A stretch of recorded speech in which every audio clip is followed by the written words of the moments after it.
With their close harmonies, stylish clothes and slick dance routines, the Stylistics were one of the best-selling soul groups of the 1970s. The Philadelphia group had 12 top 10. Well, Kenny was the band director of the original band, too, that was with the original Stylistics. And they were dismissed at the same time I left. Oh, my. The Stylistics, the golden boys of Philadelphia soul, once stood atop the heights of glory, once left America breathless with their timeless love songs. But it was also them who were betrayed, just as their dreams were beginning to bloom, crushed under unfair contracts and torn apart by losses that would never heal. Today, for the first time in decades, the real story of the Stylistics will be unveiled. It's not what you've heard before, nor what the media ever told you. It is the bitterest ending for a legendary group. In today's video, join us as we lift that veil to uncover a different truth about the Stylistics. Before crumbling under the weight of betrayal and time, the Stylistics were simply young boys from Philadelphia, carrying in their hearts dreams of touching glory. The early days of the Stylistics were just long, endless afternoons where 6 young boys found each other in an old classroom at Benjamin Franklin High School. Amidst the cluttered rows of desks, their voices rose, blending with the hum of an old fan and the footsteps echoing down the hallway. None of them knew for sure where the road ahead would lead, but in each of their eyes there burned a quiet belief. As long as there were songs to sing and dreams to chase, they would find a way. They came from 2 small groups, the Monarchs and the Percussions, like scattered puzzle pieces brought together by a simple piece of advice from their homeroom teacher. Work together. A casual remark, but one that changed their lives forever. Their rehearsals stretched deep into the night, when only a few dim streetlights still flickered across the schoolyard. They had no fancy instruments, no recording studios, only homemade choruses and love songs that trembled with raw passion.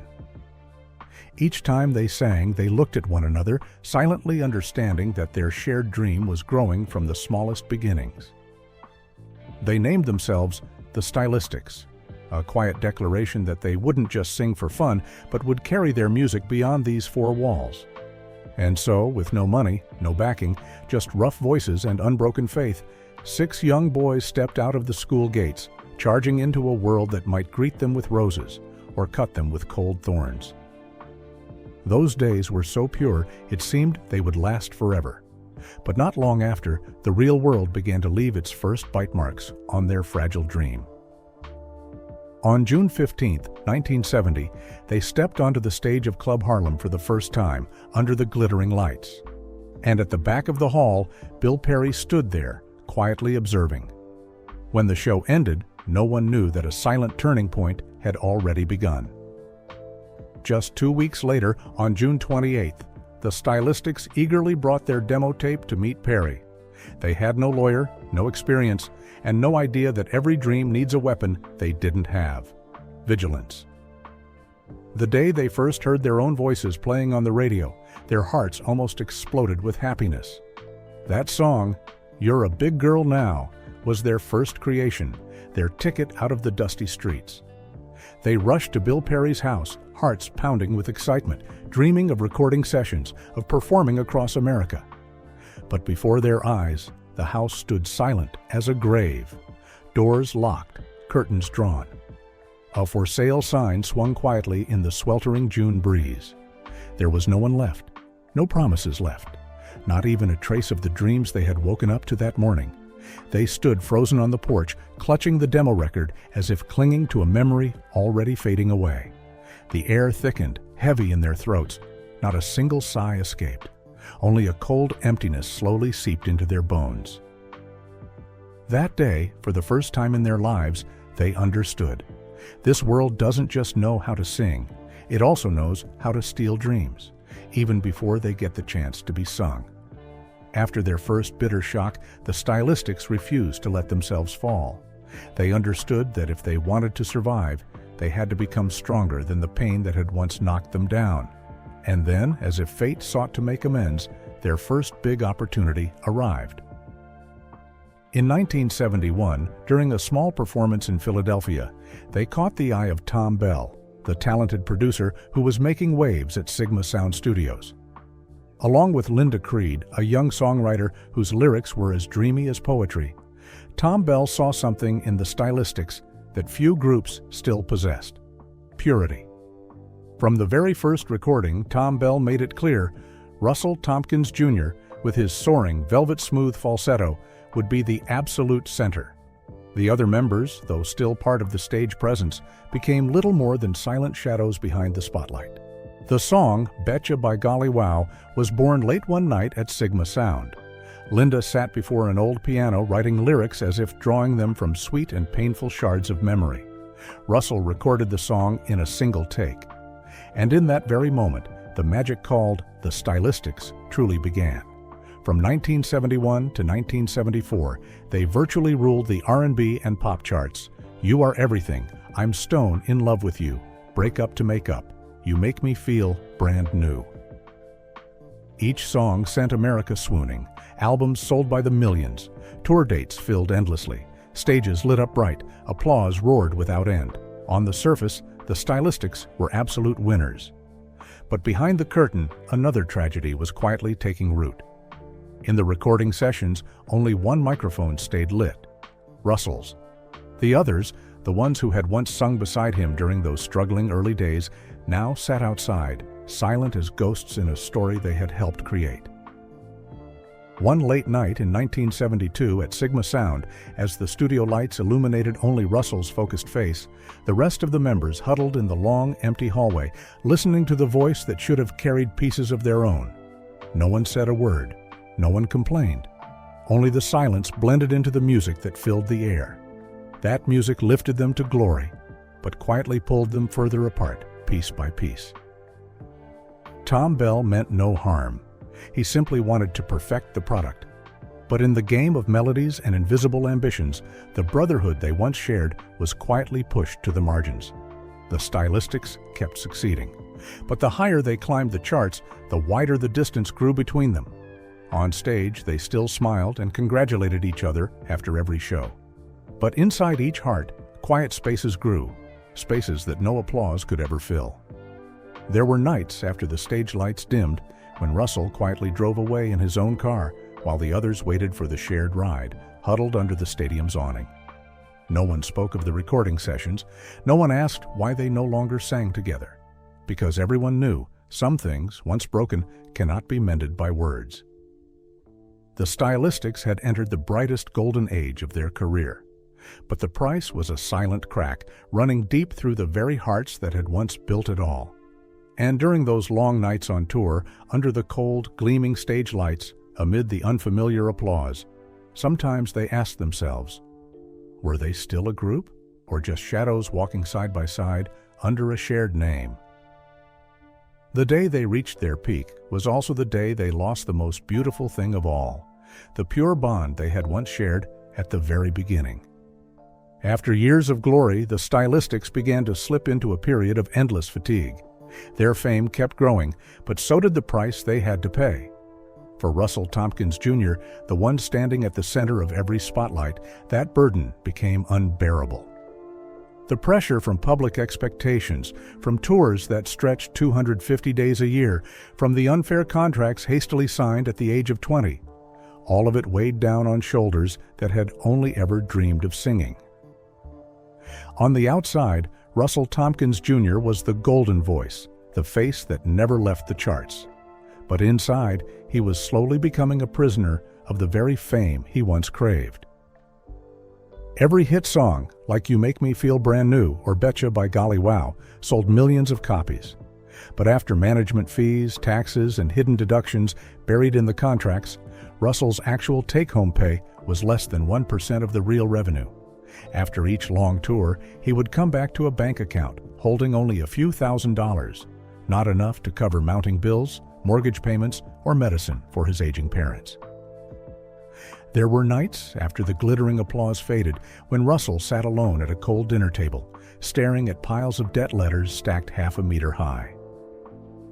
Even the songs that once echoed across America couldn't save him from the harsh truth.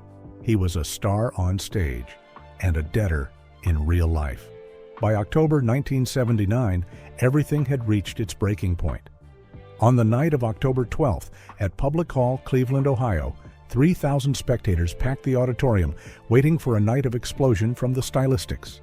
On stage, the lights poured down, glinting off the sequins on Russell's stage jacket. The music began. The first notes of You Are Everything floated through the air. But amid the music and the lights, Russell heard only one thing, the countdown running out inside his soul. He raised his voice as usual, but each word felt heavy. The applause seemed distant. His bandmates' faces blurred under the searing lights. And then came a strange moment, the moment when a person knows they cannot take another step forward. Just before the chorus, Russell suddenly dropped the microphone. The sound of it hitting the wooden stage echoed sharp and dry, slicing through the flowing music. The hall fell silent. His bandmates froze. The musicians kept playing on reflex, not yet understanding what had just happened. Russell took off his glittering jacket and threw it straight down onto the stage floor, under the stunned eyes of everyone watching. The shining sequins scattered, sparkling in the lights like the shattered pieces of a dream just broken. Without a word of goodbye, without even a glance back, Russell quietly stepped down the stage steps, weaving through the stunned crowd. The music faltered, then died completely. Murmurs and whispers swelled, but Russell had already disappeared backstage, swallowed by the icy darkness where no lights could reach. That night in Cleveland, the Stylistics lost the voice that had led them through their brightest years. But deeper than that, they lost something even more sacred, the faith in what had once kept them together. After that night, no one asked Russell why, because everyone understood. Sometimes leaving is not a decision. It is simply the inevitable result of long, lonely days, relentless pressure, and dreams that were never truly paid their worth. The silent cracks didn't just appear on stage. They crept into their private lives, seeping deep into every heartbeat of those who once shared a single dream. For Arian Love, singing wasn't just a career. It was a journey he shared with his younger brother, his steadfast companion through every tour, every nameless show in distant towns. The two were like two halves of a journey that could never be separated. When the Stylistics exploded across America, Arian's brother remained quietly in the background, organizing every performance outfit, checking every microphone, arranging every long road trip. In August 1995, fate struck without warning, taking away that sacred bond forever. It was a sweltering night in San Diego. After a long, exhausting performance, Arian Love, the steadfast baritone voice, the keeper of the stylistic soul through all those years, quietly returned to his hotel room, pulling himself away from the echoes of applause still lingering in his mind. The small room was pitch dark, the only sound the steady hum of the air conditioner, like slow, heavy breaths. Arian placed his stage jacket on the chair, his shoulders still weighed down by the melodies he had just poured out. When the hotel phone began to shrill, he barely noticed. And then, within just a few brief seconds after picking up the receiver, the entire world around him crumbled. One phone call, one devastating message, and suddenly all the stages, all the lights, all the songs became meaningless. The voice on the line said, "Your brother has passed away." No words of comfort, no explanations, just a raw, ruthless loss, so severe that his whole body felt paralyzed. Arian dropped the phone, letting it fall from his hand like a foreign object. He sank to the corner of the room, his empty gaze staring into a shapeless darkness. Outside, the city still blazed with lights. People still sang, still loved, still dreamed. But inside that room, a part of his heart had died forever with that one phone call. In the months that followed, every time he sang, Arian had to fight through the choking grief, especially whenever he raised his voice for You Make Me Feel Brand New, a song that had once been a silent message between two brothers. There were performances when, as soon as the music started, he had to turn away, struggling to hold back his voice, hiding the uncontrollable tears. It took nearly half a year before Arian could sing that song all the way through without breaking down on stage. But the wound never truly healed. Not long after, another loss slowly began carving deeper into the heart of the Stylistics. Russell Tompkins Jr., the voice that once melted millions of hearts with his silky high notes, began to notice a strange change within himself. Every performance, every long tour, seemed to quietly steal a little more breath from him without anyone realizing. The voice that once flowed so smoothly now turned hoarse, strained, unsteady.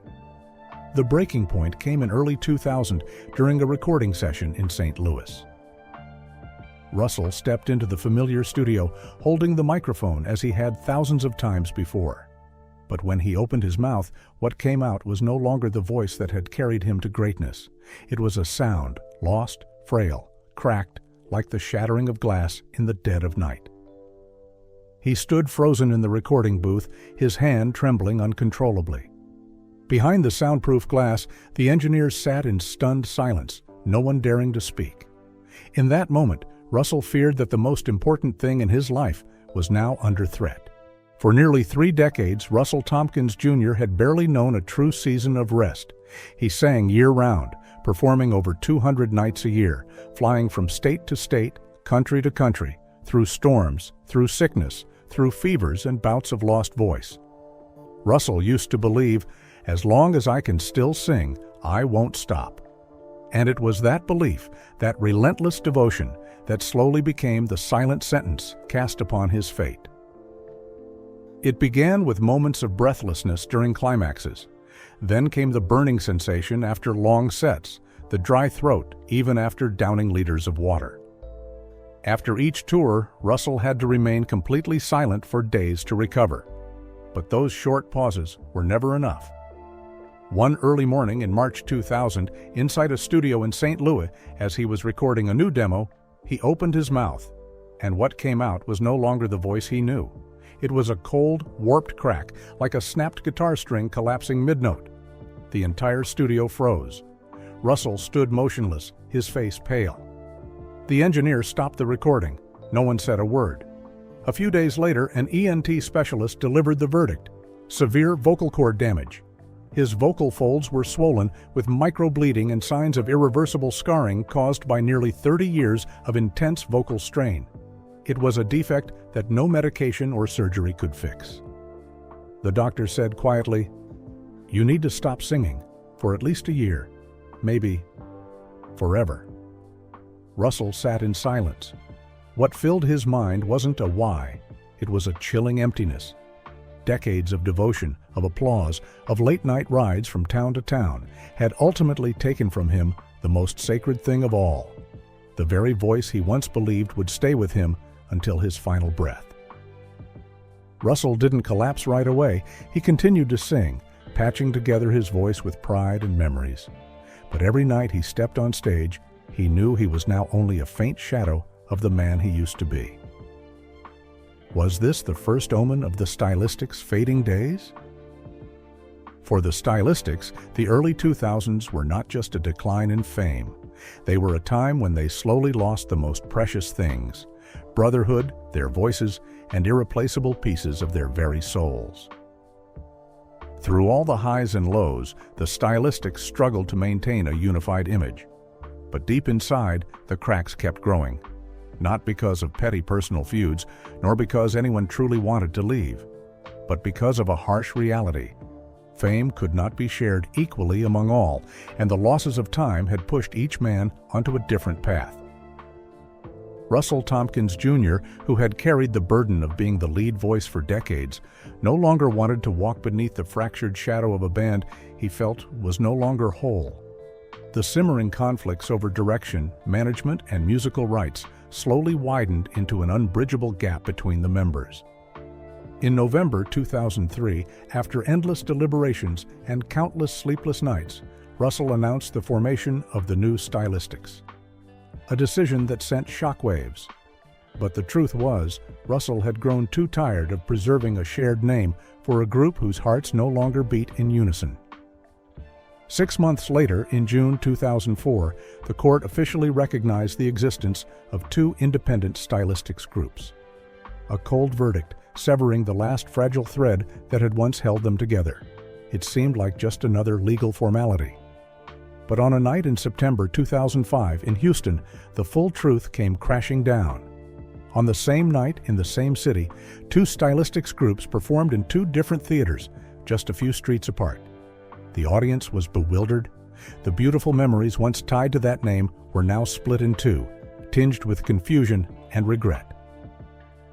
At Miller Outdoor Theater, the Stylistics performed before a sparse crowd, their old songs sounding faded and strained. Meanwhile, at Arena Theater, Russell's new Stylistics struggled to reignite the old flame, but the winds of time were too strong. There were no longer shared glances on stage, no longer seamless harmonies blending like they once had in their youth. Two groups, two solitary voices, stood on opposite sides of the city, each quietly nursing a decayed piece of memory.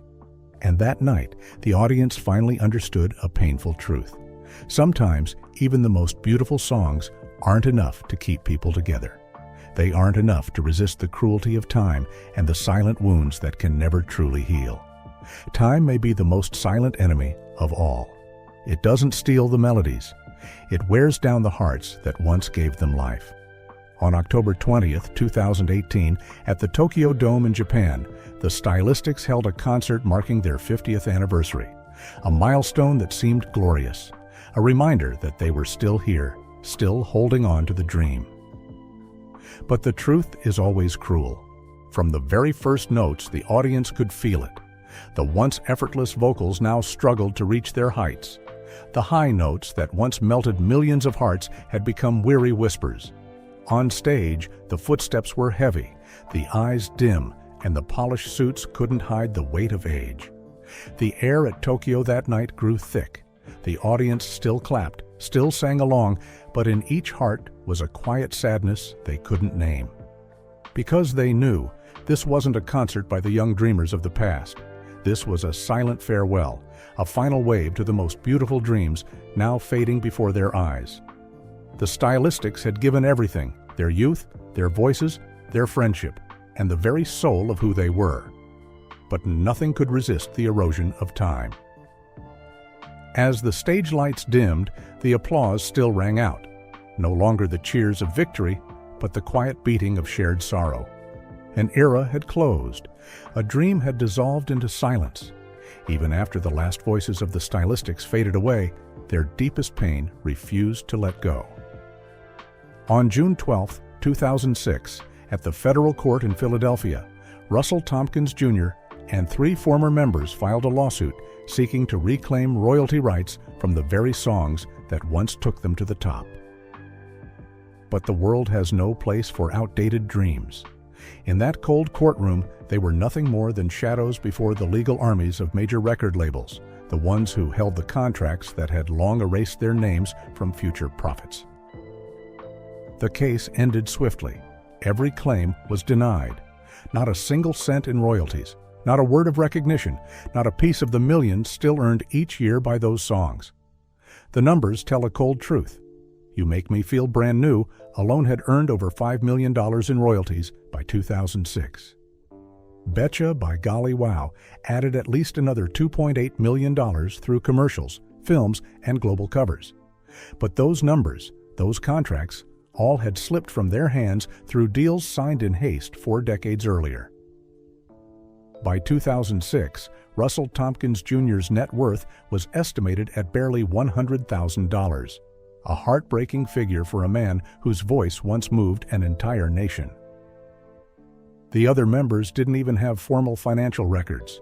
Many lived off scattered bar gigs, small pension checks, and the cruel forgetfulness of time. That evening, back at a small hotel near South Street, Russell sat in front of an old television. A commercial for a new smartphone flashed across the screen, and suddenly his familiar voice from You Are Everything filled the room. A stunned second, a clenched breath. He didn't smile. He didn't cry. He simply reached out and turned off the TV with emotion slow and hopeless. In the darkness that filled the room, the rain outside whispered a funeral hymn for a dream long decayed. The Stylistics once believed music could be immortal, and in truth, their music still is. But the men who created it were left behind on the edges of history. No spotlight, no applause, not even a place in the legacy they had built with their own blood and tears. And yet, Through the harshest years, the Stylistics left behind something no one could ever take away. The legacy of melodies that lived inside millions of hearts. They were once Grammy nominees, Billboard stormers, the voice of a dazzling youth. And though their steps are now slower, their falsettos cracked by time, every time you make me feel brand new, or betcha. By Golly Wow Plays, the world seems to pause, to listen, not just to the music, but to an era gone by. They lost the stage, they lost their voices, they lost their names on the very songs that once gave them hope. But what they never lost was the truth that, once upon a time, those voices made the world love harder, feel softer, and believe more deeply in beauty. And you, what do you think was the Stylistics' greatest tragedy? Was it the separation, the losses, or was it letting the world forget their dream? Share your thoughts in the comments below. If you believe their story deserves to be heard, like this video, share it with those you love, and don't forget to subscribe to our channel, where we continue seeking out the forgotten echoes of Hollywood's past. Because this journey isn't over. Those melodies, those hearts, they are still waiting to be heard one more time, one last time, or perhaps forever.